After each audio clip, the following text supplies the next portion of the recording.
am I griefy or am I crazy or am I in perimenopause? If you have ever had that thought, this show is absolutely for you, because there's a moment you stop and you think, is this grief or is it hormones or do I just need to blow my whole life up? And so sitting with me today is Lisa Witzlib. She's a board-certified nurse practitioner. She has over 20 years of fitness, medicine, and human performance experience.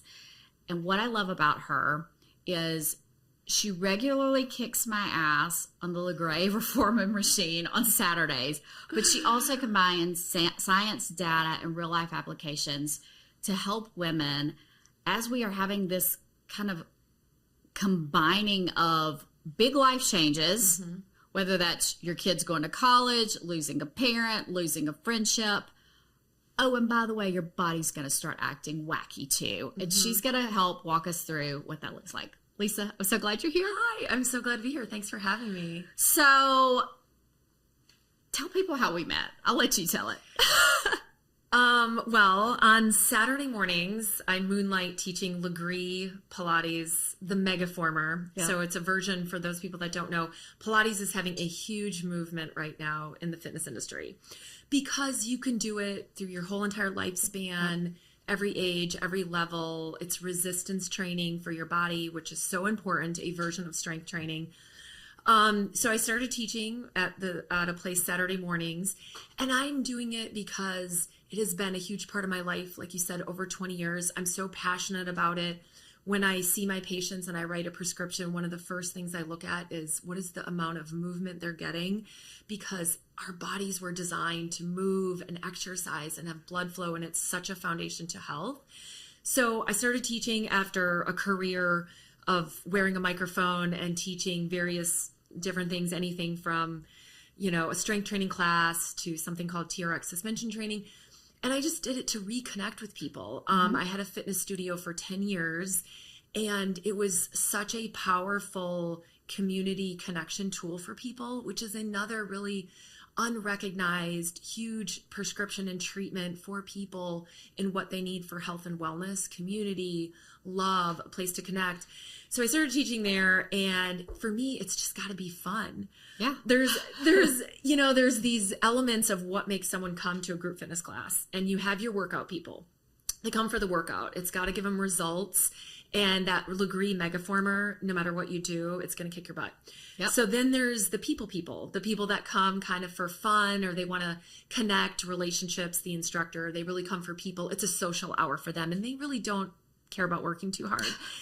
And that would not be me. I'm not chit-chatting on Saturday mornings generally. But you see those people. Yeah. And then the last group is really just music people. So whenever I'm trying to make my classes, I think about those elements. What is the formatting of the workout? What is the music driven behind it? And then how can I connect this group of people together, or how can I connect to them? So we met, I was bebopping around class, wearing my microphone, doing my thing. And I noticed this Kermit the Frog bag on the wall, kind of a purse backpack. Yep. It's tiny backpack. I mean, I like to throw in a little bit of comedy, just see who's listening and who's paying attention. I feel like it just helps people manage the pain. We're trying to challenge them. Yep. So I just threw in, okay, we're now so desperate for bags. We're grabbing our children's, Kermit the Frog backpack. You guys are really rushing out the door, because I do teach at 7 a.m. and 8 a.m. So there on one of the reformer, a little hand popped up. It was yours. It was like, not my kids, it's mine. And I was like, okay, Kermit the Frog. Yeah. So we just got, and the best thing about that is we were just laughing. And I think the whole class had a little bit of a chuckle. Yeah. Like, who's this weirdo on the machine beside me? We were just like, Kermit, okay. So we're like, how does this happen? So, after class, you're like, let's talk about the bag. So anyways, we kicked that off, and it was funny. Yeah. It was good. Yeah. So you then went back to school, which I think is amazing. And you had this career in fitness.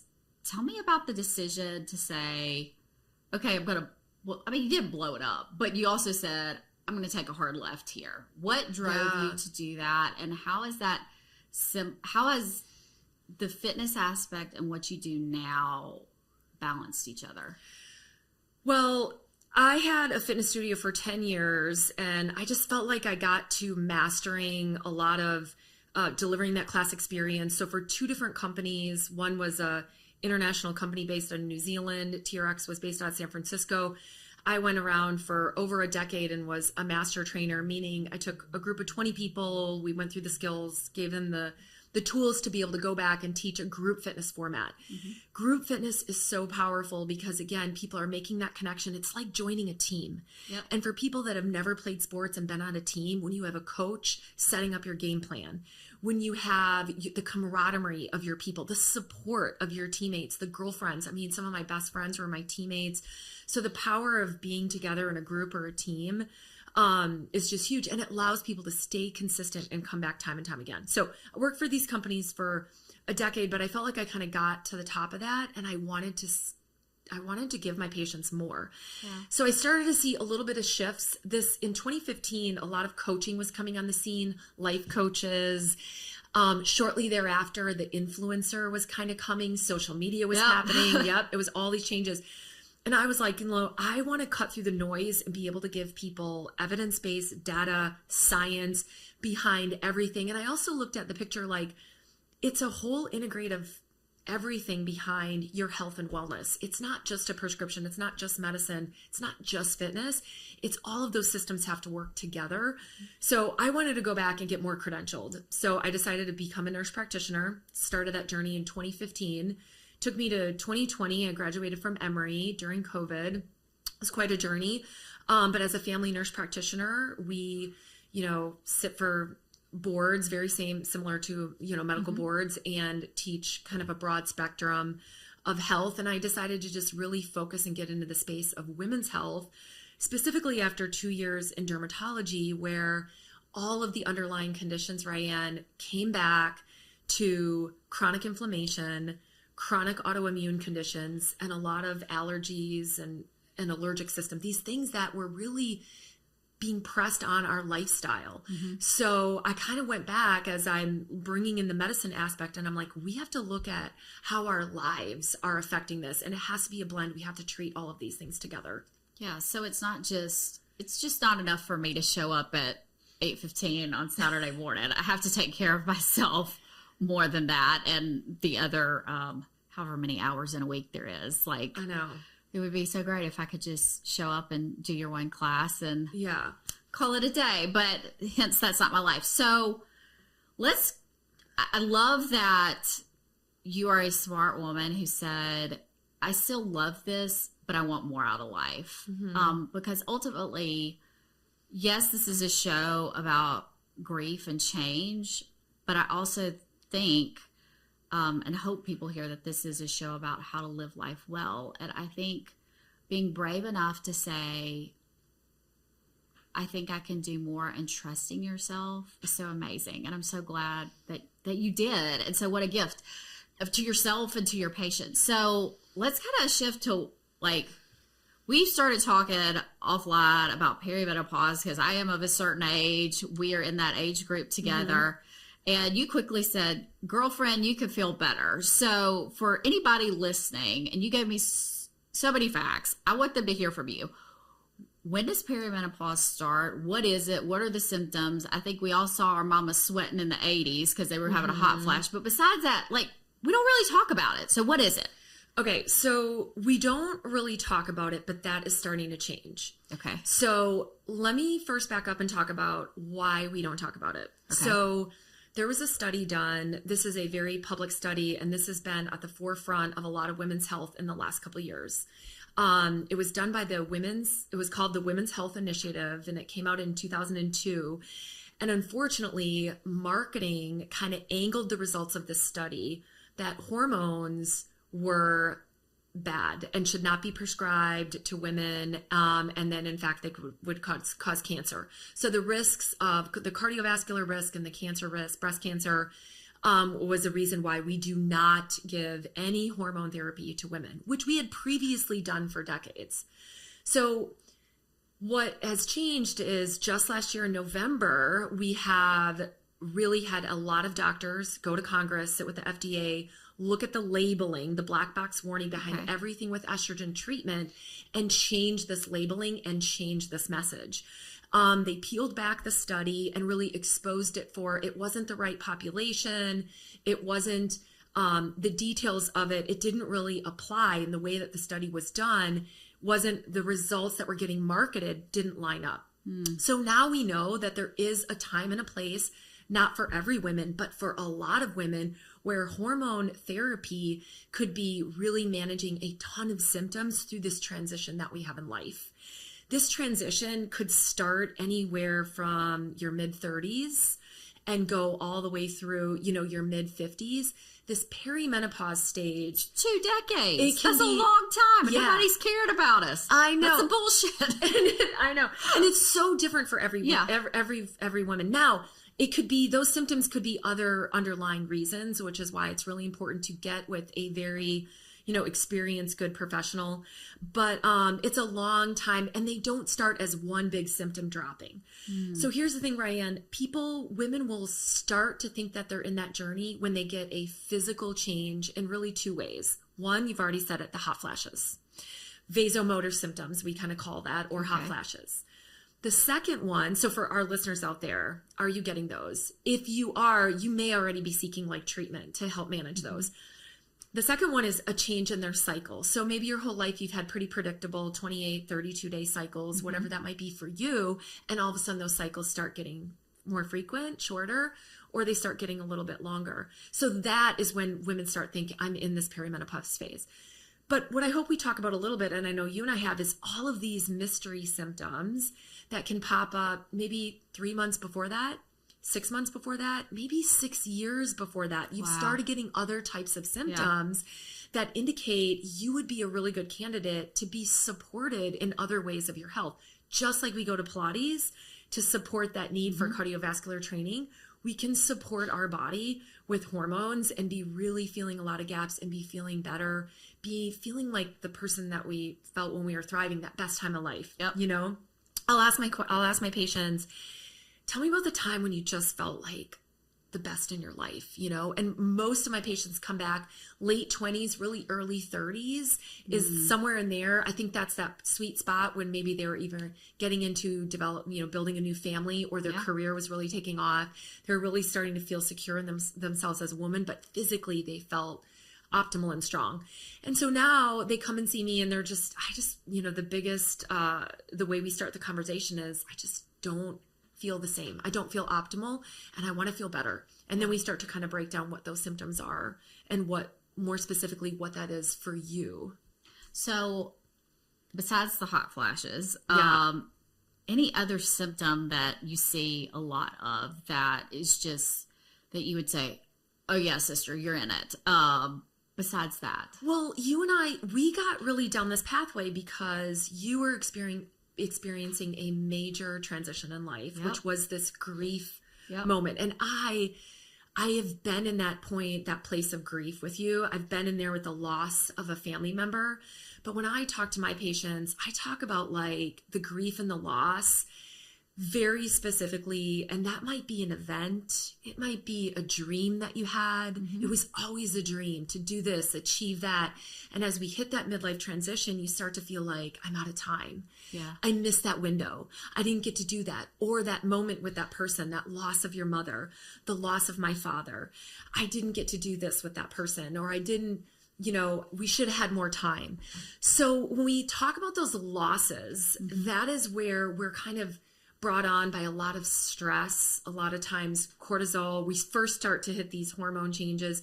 And so together with a shift of stress, a nervous system stressor, combined with these hormones, people aren't sure what is going on with their body. There is a lot of uncertainty. And we're like, is it grief? Is it the loss of my mother? My weight loss, my weight gain? What is happening? And so we can oftentimes go untreated, but we could get through that grief period much more supportive because, we're also in a perimenopause transition. And so let's kind of figure out what is going on here so we can support where we can make a difference, and then we can get through these transitions together more optimally. So what I'm hearing is you can't get rid of your grief. We're all going to go through grief. We're all going to go through loss. We're 100%. All going, it's 2026. Everybody's dealing with hardship, right? But if you're properly supported from your hormone standpoint with a provider who cares, who is going to look at your lifestyle and your body as a whole unit, not just, the whole picture. treat your hand, for example, that the grief can actually, you could probably feel a little better in the grief. Like, you're not going to make it go away, but overall it would be easier. And I'll use myself as an example. You know, in the months after my mom passed, I ate a lot of my feelings. Yeah. Haagen-Dazs sounded really damn good a lot of times. Yeah. Then there were days where I just wouldn't eat anything because I had no appetite because I was nauseated. Yeah. But because I probably am having shifts in my hormones, that could possibly encourage me to do the things that I know are good for me. Getting good sleep, getting in my water, not living off a pint of ice cream. Like, at least not on the regular. But the grief will be there. But if you can, working with somebody to identify that maybe there might be something underlying and you could help that part get better. You could work on fixing that, so to say. Right. Well, here's the thing, Ryan. When we have grief, you know that, and you've talked about this with many of your guests, you've got to work through it, right? There's no way to eat your way out of it. There's no way to go back in time. There's no time machine. Mm-hmm. You just, as part of life, you have to work through it. And so you're going to go to your toolbox. You're going to do all the things you need. Maybe on that one day, that tool is going to be Haagen-Dazs. Like, that's what you're going to do. You've talked so much about this, all the different tools that this podcast was one of your tools that was going to bridge you through grief because there was no way out of it. So you were like, I'm going to grasp at every straw to take this pain away and get through, right? Yeah. So perimenopause is this same journey, not talked about, where we have these little symptoms and we justify, oh, I'm really stressed out. Oh, my job is hard. Oh, I'm having a struggle with a child. Oh, I've lost a parent. Oh, this dream, something with motherhood. I'm going through a divorce. I don't have a home right now. I'm in a transition. And we say all these things cause us stress. But there is actually this physiological, biological change that's happening with our body. And it may be a year journey or a 10-year journey. And you don't have to suffer as much as you think. We can actually use some tools that can help you get through all of those processes easier, better, more supported. And it's not just even beyond hormone treatment, which is what we really started talking about, hormone therapy, but it's that exercise group. It's that community. And through that journey of grief and through that journey of perimenopause, the way that you exercise, that's going to change. Oh, yeah. You may went from totally changed for me. Exactly. Maybe you never had a trainer and now you get one. Maybe you were going to a class and then you quit. Yep. All of these feelings. So we want to find how can we gently support and nurture ourselves I you cannot stop exercise. And it is like one of my missions. Give me a person that doesn't love exercise and doesn't do it, and I know all the tools and the tricks and all the way to make them fall in love with exercise because it is so powerful. The endorphins, the way that it is soothing physiologically on your body, and then emotionally around you, supportive way, it's one of the most powerful tools. So again, you wouldn't just get through grief with one tool. Right. You would use all these tools. And I've loved listening to all of your podcasts and journeys because there's so many tools. It's so awesome. And so I'm here to say there's no way to exercise your way out of perimenopause, out of this transition in life that only we can ever relate to and understand as women together. Yeah. And we have got to be supportive around it. And hooking up with a provider or a coach or somebody in your life has got to get you through that journey together. I believe it can be done better, more supported, more effective. It doesn't have to be as hard as it is going through it alone. Yeah. So explain to me, why does it sometimes feel harder now to regulate my emotions?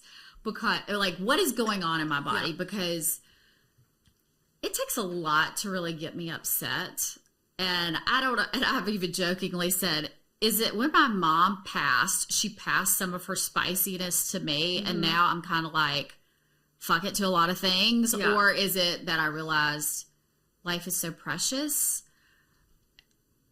Or is it my hormones? And if it is my hormones, like, what is happening inside my body? Or is it all of the above? Probably all of the above. Right. Yeah. I mean, listen. So what has happened? How does estrogen work to help your emotions? I think you are spot on. And I think the listeners right now are like, yes, answer that question. That's exactly what I'm talking about. How do I know when a symptom that I have is just normal status quo, that's my baseline, or how do I know that it is being turned up or turned down from these hormonal changes and shifts? So if we go back to kind of adolescence, we know that puberty, the way we were as little girls, going through that hormone puberty adolescent, we developed in all sorts of different ways, right? And we became totally different people. Thank God. Yeah. I mean, some of us still like Kermit, but and most drop that. Keep a sense of humor. Okay. I try to keep my sense of humor as you're going through all this. So, as we go through life, doesn't it make sense that as we're starting to lose some of those hormones that gave us all those great things with growth, that we wouldn't pay attention to how we can kind of supplement and support on that to stay feeling well. And I often tell my patients, look, I'm not in the business of, because I'm fascinated by longevity, which is this kind of concept of we're not trying to live longer, but we're trying to live as we can, optimal, right? Yeah. So I'm not in the business of anti-aging, but I want to age as optimally and feel as good as possible. So kind of going back, this is an analogy I oftentimes use with my patients. Think about your body like an orchestra. Okay. So in a symphony orchestra, there's I believe 4 families, and I'm a music lover, but I'm not I have only been to so many symphonies, but I believe there's the strings, right? Yep. And in the strings, there's a variety of different instruments. The woodwind instruments, the flutes, right? The clarinets. What are the other ones? Help me out. Percussions. Yep. There you go. Okay. So we have the big 4 families. And the thing is, when we practice that orchestra, when we're in our 20s and our 30s, everybody's showing up, the conductor is there, everybody's executing, we've done the practice, and when it's come time to perform, we're spot on, right? Yep. So what's happening is our body has these hormone receptors, estrogen, progesterone, testosterone, all throughout our body. Not just our sexual reproductive organs, but all throughout our body. I'm talking our hair, our skin, our cardiovascular system, our brain health. The receptors are there. They're like, give me, bring in the music. So, which they don't tell us in school, by the way, unless you go to school like you went to. We just think, oh, I have my ovaries, and that's where my cranking out. Yeah, that's where my estrogen lives. That's the little estrogen house. But what I'm hearing you say is, no, it's everywhere. It's right. It's all all the hormones are everywhere. They're not the just receptors. They're not just in the little ovary house, right? So look, this is how I like to. I'm an attorney. I don't speak medical stuff, so I say things like ovary house. I know, I love that. But I use a lot of analogies. They work better with my patients. So imagine this: you're all ready for production. You're ready for performance, and you need that as a high-powered attorney, right? I need that as a nurse practitioner. We are living in a world where women have been designed to go out and perform, high performance women, and we're doing it and we love it. And even if that's being a mother, taking care of children, all these things, we have a lot of demands. Show me one woman who just wears one hat. I mean who's that unicorn? Right. Exactly. Who the hell is that person? So all of a sudden we're ready. Here we are ready to perform, and the flutes don't show. The strings don't show, right? So the performance goes off, we put out the production, but it doesn't sound the same, right? Yeah. So it sounds different, okay? And sometimes they show. So every night, imagine there's a performance every single night. And in this phase of perimenopause, you don't know who's going to show. Maybe one night the conductor doesn't show. Everybody shows up. We have no conductor. That bitch walked out, I think. A couple of months ago. Exactly. What are we going to deliver when that happens? Okay, tonight, the clarinets, maybe half of the team is there. What is the output of that? It's not the same. So this is what's happening with our hormones. They're all showing up. We have our cycle, right, every month, and they're all showing up and doing their job one day on day 10, and then on day 11 they're empty because it's fluctuating all throughout the day for us. This isn't just like a one and done. So one day all of a sudden we're just at a crash. We're completely empty with these hormones. And then the next day our pituitary, our brain says, hey, ovary, what's happening? We need to deliver. We're empty. So it goes on high power alert to deliver. The clarinets slept it off. Well, they're back. They're ready to deliver, but they're not quite tuned in because they missed a few performances. Right. So now they're cranking out louder than what we practice. The game is off. So every night when we go to perform, that symphony should be exactly the same, right? And it is different. It's showing up different every day, and we don't know. And that instability, that non-predictability creates havoc on our nervous system. We are all thrown off and we're not able to deliver. So what we're looking to do in that journey is just give some hormone treatment therapy that helps balance that out. It just stabilizes, right? Like we're all hands on deck. If a few people don't show, substitutes, bring them in. So we're completing that orchestra and we're being consistent and stable as we bridge that gap, getting our way through menopause. And then menopause, Ryan, it's one day. It's one day and then you're already on postmenopause. So the definition of is I'm shocked because you think about like my whole third of life is menopause. It's postmenopause. So menopause is one day, but then our bodies actually goes back to being stable. The hormones are empty and we're gone. We're pretty much at a low level, but the fluctuations have then settled out. So we're actually like, I'm not there yet. I'm 45 years old. But when I get to that journey from all the research and the literature and my mentors and my friends that I know are in that journey, things calm down again. You just, again, need another support system because then you're empty on the hormones. They have gone. We've gone through the transition phase. But it's this pre-transition phase where you're on empty, you're playing loud, people aren't showing up. That is really... You might be getting loud with some folks. Right. So that's where we go to the symptoms. They're different for everyone. And then think of that orchestra. Every single receptor is affecting a symptom of what a lot of people call brain fog or mental clarity or feeling of ADHD. I just, my attention is not what it used to be. It's all over the map. So I can't do my job. I can't execute on my contracts if you're an attorney, whatever it might be. My attention with my children, my patience with my children. I always had a little anxiety in my menstrual cycle, but it is heightened to a level of fear-based anxiety. It is debilitating anxiety that I cannot execute on my job. It's causing relationship problems. My depression, which never was there, has become so deep in the blues that I don't feel how I can get around it without like going to sleep. Sleep disruption. So that's a big one for me. It's a change. Like, especially, and I think I've talked probably in other episodes about having a low thyroid issue, but for a while my thyroid medicine has worked well, but ever since my mom passed, I sometimes feel like I can't sleep enough. Like even if like the Fitbit says I've slept well, I wake up and I'm like counting the hours so I could go back to bed because I'm just so fatigued. And even though I'm eating well, let's consider that I'm probably eating well. The Haagen-Dazs life didn't last too long, thank God. But, I'm a person who eats well. I try to move every day. Try to get to bed on time. Try to have good sleep hygiene. But then, I'm not waking up in the middle of the night. And I'm kind of restless. And it's just all over the place. So... one of the ways when we talk about hormones, we talk about progesterone. We think of it kind of as the calming hormone. And I've heard a few different doctors speak on, and I include my patients in that, this kind of 1/3, 1/3, 1/3. And a third of women will get on a little bit of progesterone supplementation and feel that their sleep game has totally changed. They'll have much improved sleep from that treatment. Other women will feel no better nor worse. And then some women don't really feel like it's helpful and it might not be a solution or answer for them. Again, just like any medication or different forms of exercise, it's not a one size fits all for everyone, but we do want to look at like the whole picture. And so sleep, I would put, you've also had experts on that on this podcast, but I can't think of, it is at the top of the pyramid as one of the most important thing that fuels our body, nourishes our spirit and our soul, allows us to take care of other people and continue to function as high performance.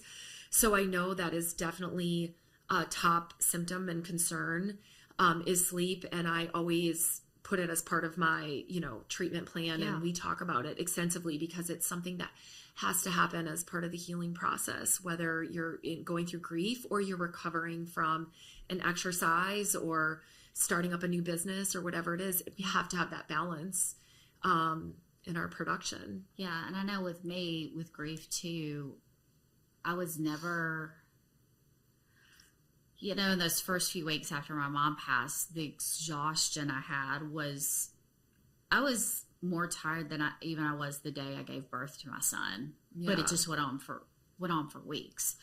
So let's talk about the fact that, and I worry about this a lot. My mom was a good Southern lady, and there were some things you just didn't talk about. So I have no history of what her female journey was like, when it started, when it ended.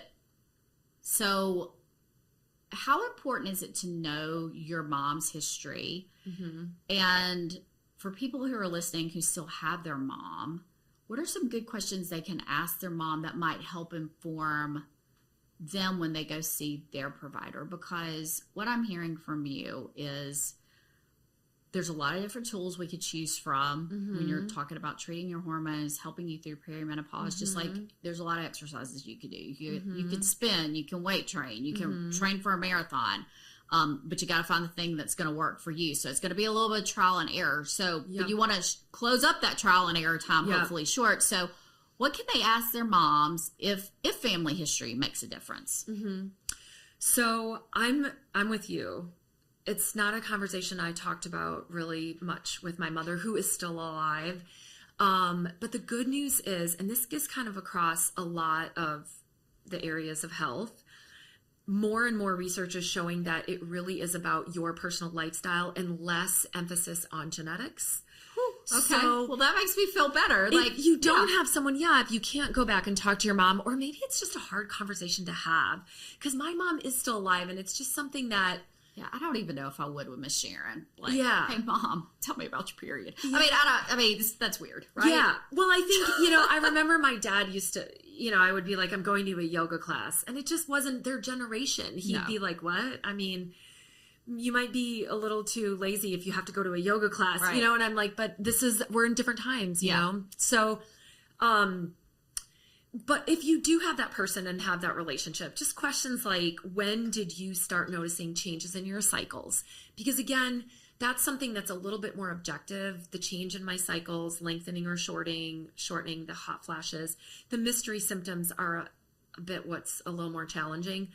But then just really, you can rest assured that it's less, what's going to happen for your journey isn't going to be quite so related with that family history. Got it. Okay, well, that's good to know. So, like, asking the objective questions, and then also for yourself. So, you talk about the mystery symptoms a lot. Yeah. Explain to me, what do you mean by the phrase mystery symptoms? Well, all right, if I had to kind of say the top 3 sentence, I don't have patients, Ryan, that come to me, and even you and I, when we got in this conversation, they don't really come to me and say, okay, please give me hormone therapy treatment. They come more with, I have a level of fatigue that I never had before, and I'm doing all the right things. Or I'm having issues with sleep, or I've had weight gain. So let's take weight gain as one of the main reasons why people come to me. In spite of doing everything that they've been doing for 20 years that always worked for them, all the right foods, all the exercise, even getting sleep, there's this stubborn weight gain that they can't seem to get off, or they've had a little bit of weight gain. So that's one of them. But pain. One of the top 3 symptoms that people come and see me for is pain, like a restless leg syndrome, frozen shoulder, kind of a musculoskeletal pain that is just unexplained and they can't seem to get over it. And estrogen can be one of our prevention tools for osteoporosis. It helps with bone health. It helps with musculoskeletal health. It helps with cardiovascular benefits. So again, these are things that we might not get answers to in our 10-minute appointment with our medical doctor. So just kind of looking at the top symptoms, like what would be another one? I would say the irritability. Yeah. If you are in that midlife age, the number one way, just according to medical guidelines, if you come in and say, I'm having anxiety, depression, irritability, the typical PMS types of symptoms, the first line treatment is going to be an antidepressant. But you might feel a lot better from a hormone, therapy before we get to that. I'm not saying that there's not a place for that tool. Sure. But a little heightened anxiety or depression, I think the blues a little deeper. But part of these blues I'm just noticing for women is a transition of this old life I led gave me this level of happiness and satisfaction, and I don't feel that anymore. And again, yours might have been sparked by, wow, I felt this level of pleasure and happiness with my mom in my life, and now these things that brought me that type of joy with my mom gone, going through this grief, it's just not quite there the same. Yeah. So we can look at, of course, the loss of your mom is going to affect that, but what are the other chemicals going around that? Is it a neurotransmitter chemical? Is it a dopamine? Is it an antidepressant? Is it a hormone based? And we have to look at everything kind of connected and look at, all those tools that can really bridge us into our next transition. So somebody has an appointment coming up, they're listening, they're going to meet with their OBGYN, maybe they're meeting with somebody else. What are some good things for them to track and some data that they would want to tell their provider? And ideally, what should their providers say? Because, I mentioned some things to my OBGYN and I wasn't thrilled with the answer. She was like, oh yeah, like she's kind of looked at my chart. She's like, well, you're that age. I was like, and? Yeah. And then that was the end of the conversation. So I want to talk about what are some things women could track and take to find somebody. And then in the alternative, if they're not getting good answers, how can they find somebody reputable? Yeah, that is a great question. So one of the things that we have to kind of talk about, and one of the reasons why I started my own practice and I'm kind of doing my own thing, is that our medical system is just designed for more of sick care. It's not a prevention based. It's not a supportive based. When I was at my dermatology practice, the most patients I saw in a day was 43 patients. So 40 was my standard schedule. An 8-hour day. If you do the math, you have 10 minutes a patient, and that's the way that you get paid. So you have to sort of understand that the medical system, it's very expensive. There's a lot of costs involved. And so they're also being bought up by a lot of private equity. It's not like your doctor's behind that experience. There's private equity. There's money to be made, profitability, a huge amount of overhead. So you're getting a 10-minute appointment. Mm-hmm. So take a look at your OBGYN, and you may love them. You maybe have been with them for years. And so it is a trusted relationship. Maybe they, led you through a childbirth situation. But the bottom line is, if you have a 10-minute appointment or maybe a 20-minute, it's hard to debrief on your mother's, what your grief is, what all your lifestyle, what does your exercise look like? What is your nutrition like? They can only get so much out in so much time. The other thing is, in the medical model, and the nursing model is the same, except for we consider a little bit more psychosocial. Mm-hmm. The medical model is designed to treat with a prescription or a procedure. So it's a surgical procedure or a prescription. So it's that saying that, if your only tool is a hammer, everything starts to look like a nail. Yeah. Okay. So we can't go in and expect, and actually I would give some lifestyle prescriptions to my patients. And what they did is they went right over on, what's it called? Google Docs, or not Google Docs, ZocDoc, and gave me bad reviews, because I wanted to give them a holistic treatment before I wanted to jump to an antibiotic that trashed their gut microbiome. Mm-hmm. But we live in a world where that's what people expect from that medical system. So we need to know what the medical system is designed for and what we're going to get from that. And we can't expect a different outcome. So to me, a hormone conversation is much longer. And a lot of doctors are leaving clinical practice, starting up their own thing to try to get with a patient on a more integrative approach, have an hour-long appointment. My appointment is an hour long, so we can go through everything together. That is a really huge factor in what our treatment plan is going to be. You may not be a good candidate for hormone therapy. There's so many different tools, but we need to break through all of these integrated systems in our body. One of the things, Ryan, is the nervous system. The way we are watching people overwhelmed with, the AI, social media, technology, the isolation from working at home. It has got people on a new level of nervous system that we have got to bring down and calm down. So I like to also talk about just one thing isn't going to be magic. A little bit of estrogen and progesterone isn't going to also magically fix your problems. We might have a very integrative treatment plan. So just knowing the way the medical system is, if you have your doctor that you love, know that if they only have 10 or 20 minutes of time, that's how much time they have. How much of a picture can you get in that time? There's a menopause society. That's a good resource to now look at who's like credentialed, because another really important thing for our guests and your audience to know is that when I went through school, I graduated from Emory University. At the time, it was the top 3 nursing program in the country, in the nation. Yep. I had no education in my entire journey there. 0 on perimenopause, menopause, postmenopause. 0 on sexual wellness, another topic related to hormones. And that was the best education I could have gotten.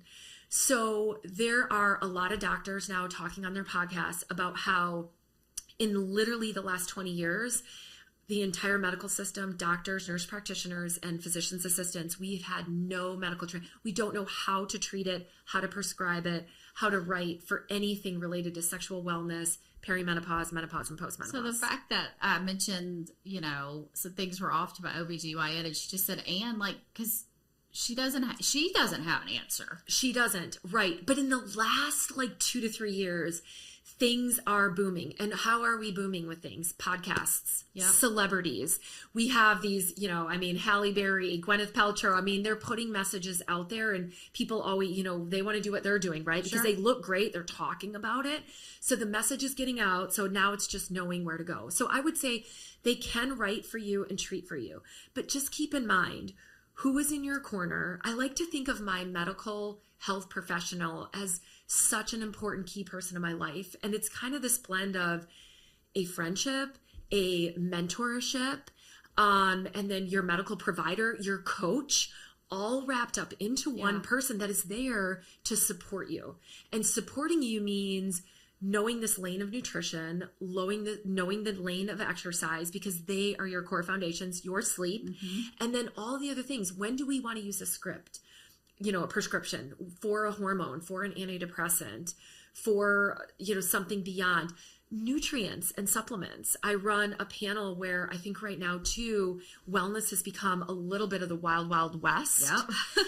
And there's so much confusion, and for that too, Ryan, we can talk about, you've talked about on your podcast, what are all the different things you could do to soothe with your grief? And if you hop on social media, you could be fed something, and you might just hit clickety click and let me buy that thing. Yeah. Because you just want to feel better. I know. And what is marketing, right? So the way we've gotten with hormones, it is a marketing situation where we don't know what to believe. There's so much noise. Who do we believe? Instagram, our health professionals? Because just to kind of break down a little bit more into the medical world, what it takes to get an FDA approval can be 20 years to create a guideline. And so we're not waiting for that anymore. So now you have that field of kind of biohackers where people are just jumping in. So what do we hear about peptides, all these other things, and they're just jumping into it. So how do you know what to do? You need a provider that's got the evidence and the science, and we want to stay in that lane, but also might say, look, we're catching up here. We're pioneering this. We have the studies. The FDA approval, the guideline is not locked in yet, but we have plenty of data. So I'm already going to treat you this way. And that's what we call treating off-label. And there's a lot of things that we'll use off-label to treat patients. An example of that is the GLP-1 peptide treatment, So, and just on that note, Ryan, my primary thing that I focus on patients with is something called metabolic health and metabolic restoration. Okay. So this is like the foundation of what is your health, and so what is that? There's kind of like 5 markers that we follow for that. But the reason why it's important is the leading cause of mortality for everyone is cardiovascular disease, coronary heart disease, stroke. How familiar does that feel?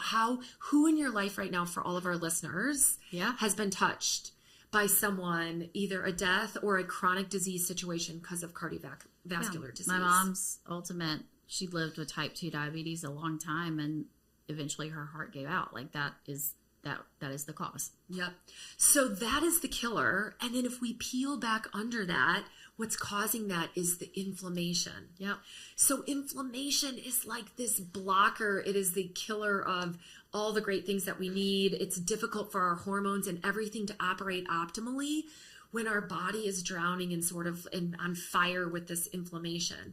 And inflammation can cause like autoimmune disorders to kind of come out. Stress and life experiences can manifest these autoimmune disorders brought on by like our epigenetics, these underlying genetics that are in us that are only going to manifest under high levels of stress, hormone changes. Those are these really things that pop out. So we all need to fall back on this metabolic health.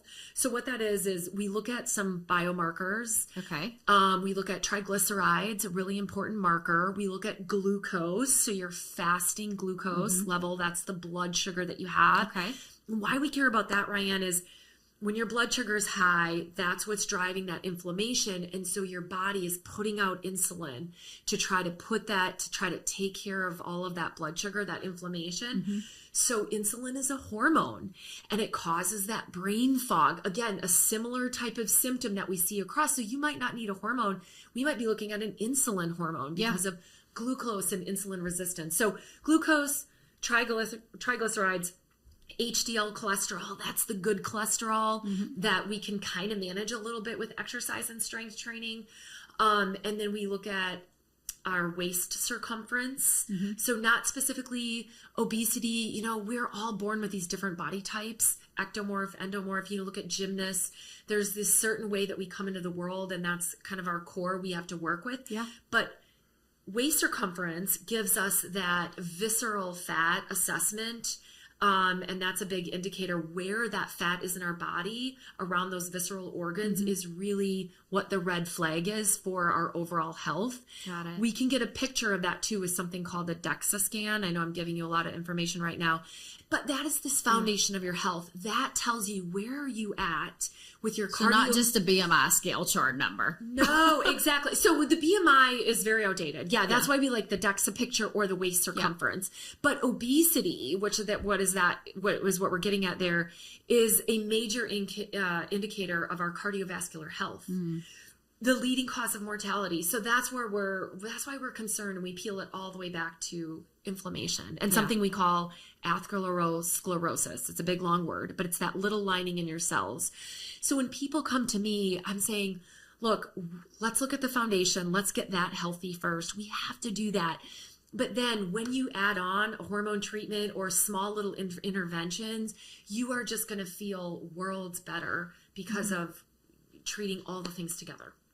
So if somebody is not local to Atlanta, how would you tell them to go about finding a good person that can help them? What questions do they need to ask for a provider, or heck, just Google? Like, what does that look like? Well, I think the first thing is you need to be able to trust your provider and kind of know their background. I like to always think of, is my provider, walking the walk? Are they living the life? And so look, when I was back in the ICU, many of the heart doctors were overweight and obese.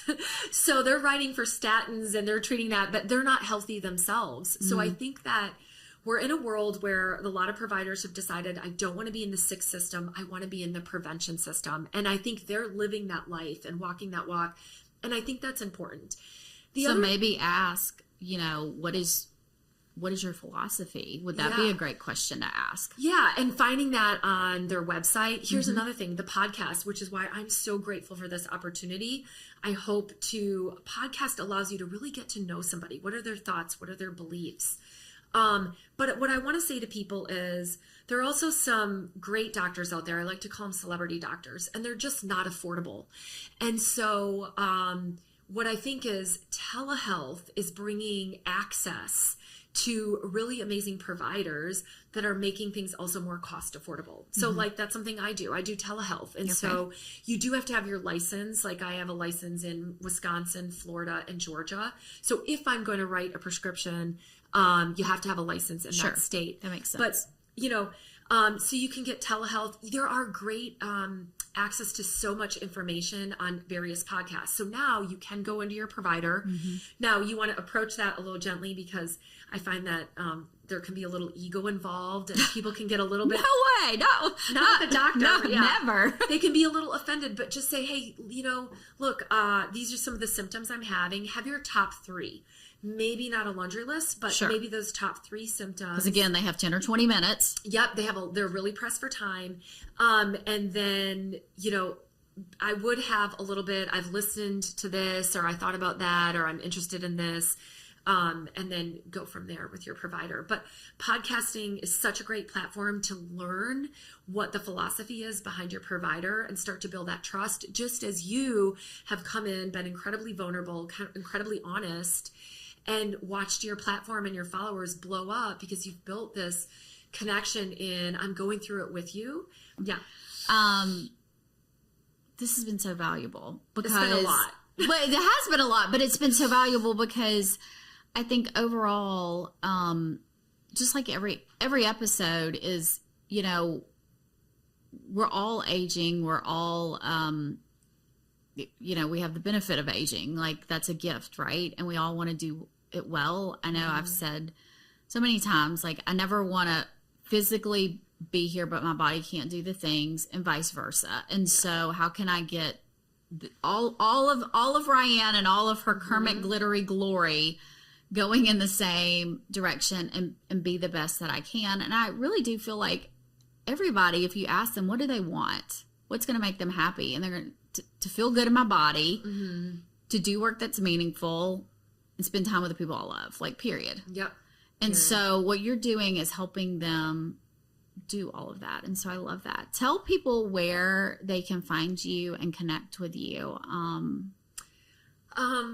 Yeah. So I'm newly open. So we're a work in progress. We have kind of a 9-grid landing page on Instagram. Okay. So we're starting to get more active on there. For now, just heading to my website. I've got a couple of the 3 most impactful interventions that I do for metabolic health, a glucose monitor, more about the DEXA, and just way to be supported. My message to everyone would be, I don't care if you're married, single, you're 25 or you're 45, like getting through the journey. Your health is your vessel and you have to be supported. And I've been through times in life where I was supported by that spiritual system, by friendships, by a spouse or a partner. And I have had times when I have been unsupported.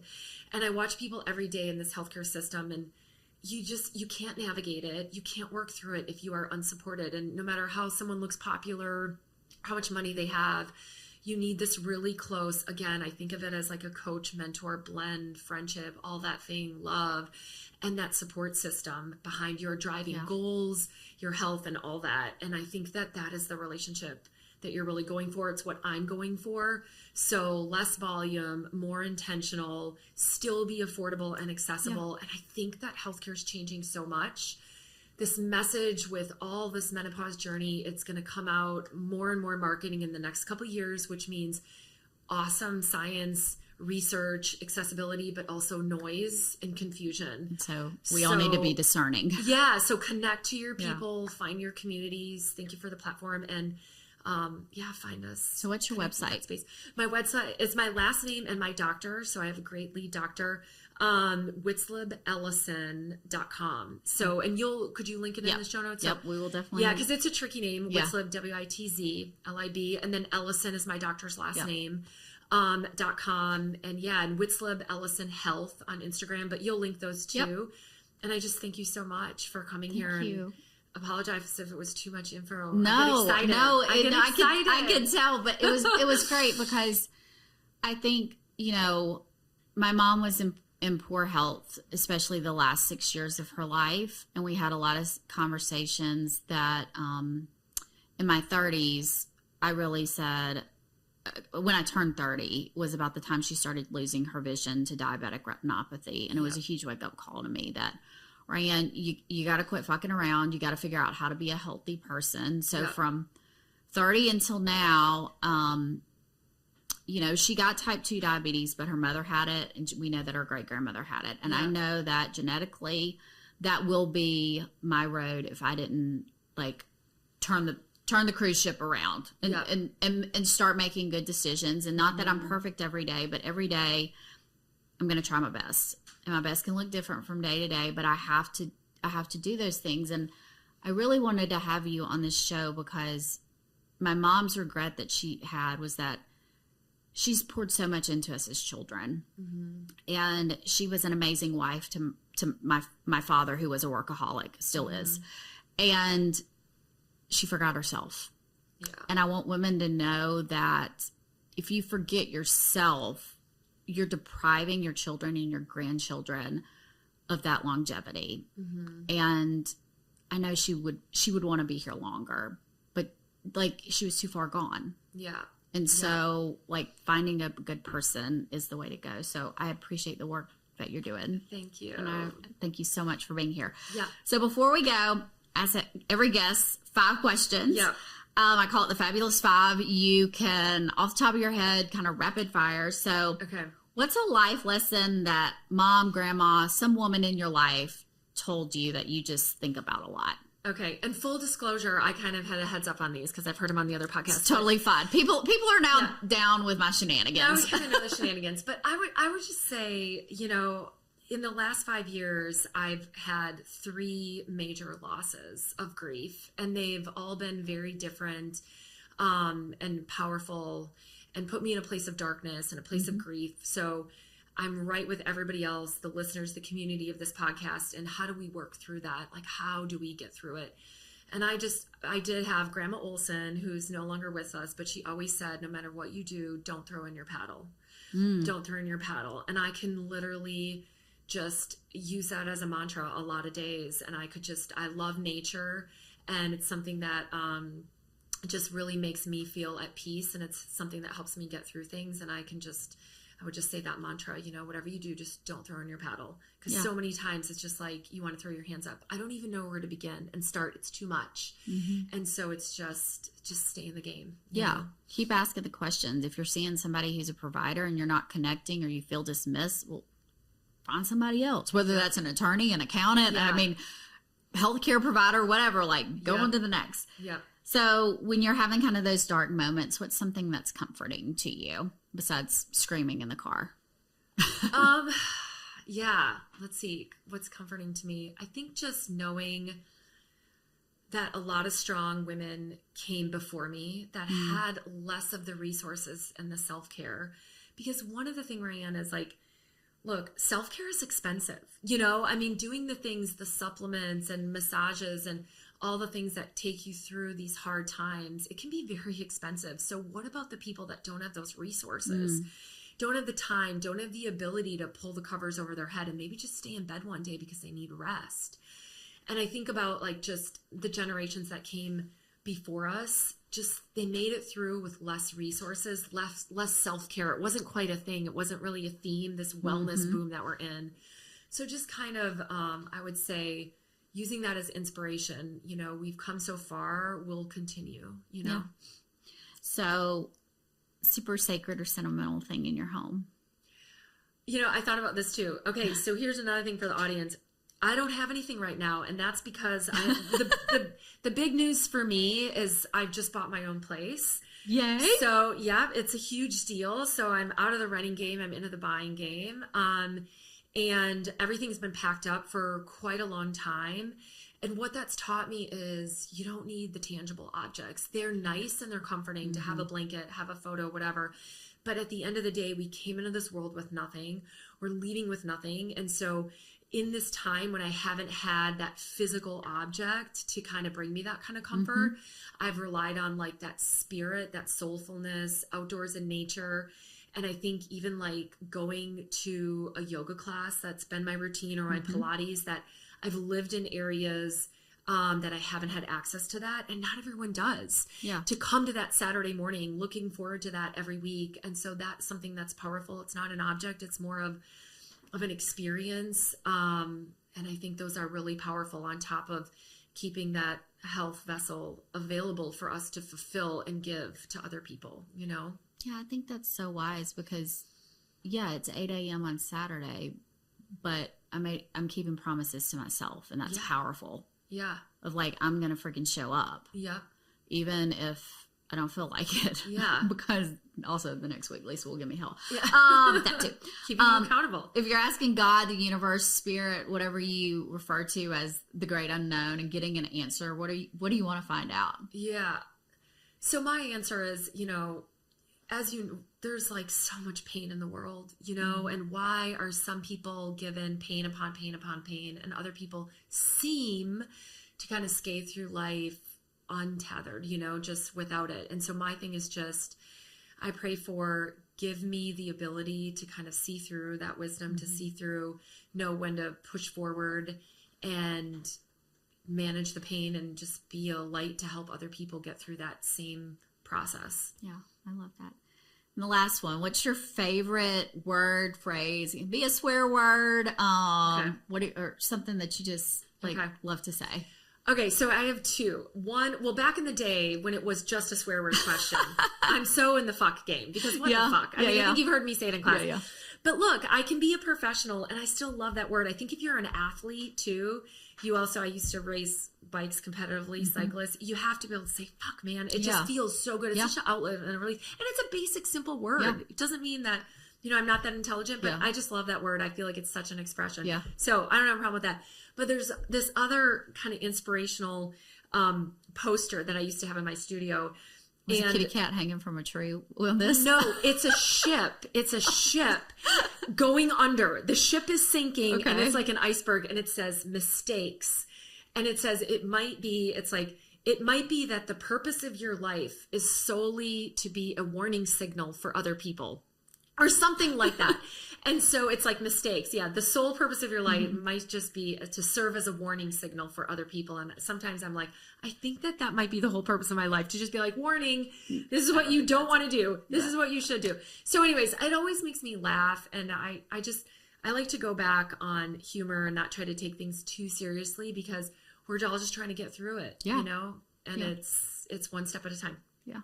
All right. Well, thank you so much for being here. I appreciate you. And we will link all of her information in the show notes. Go follow her on Instagram because, you know, we're just starting. We need it. But yeah, she's going to start posting more of her life, and you can connect there. And then she's also going to work on the podcast and, you know, lots of good information that will come from there. And one more thing. We talked about the farm, the women's wellness retreats. Yes. Because I do feel that community is so important to me. We are starting these wellness retreats. So find me there. And these are ways that we can get together in real life in community if you do happen to be in the Atlanta area. And our first one is May 16th. You can't come, but Ryan will be there in fall. Yeah, hopefully. Yeah, for sure. Sounds great. All right. That's it for today. You can ache for who you were before it all changed and still become someone new. Grief and growth sit at the table, often passing notes when we're not looking. This tea, this time, this space is part of your healing, and it's part of mine too. You're not broken, you're just brewing. And besties, we do not gatekeep around here. So if you heard something that touched your heart, you thought of a friend who needs this information, then pass this episode along to her.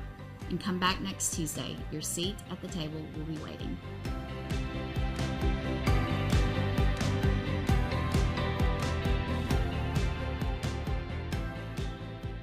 Follow along on Instagram at How Do I Do This Pod and on YouTube at How Do I Do This Pod.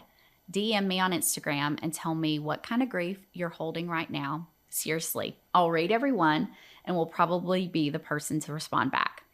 Tell me what you have tried that you think might help me. I'm open to trying anything that's not illegal. Your story might find its way into one of our future episodes.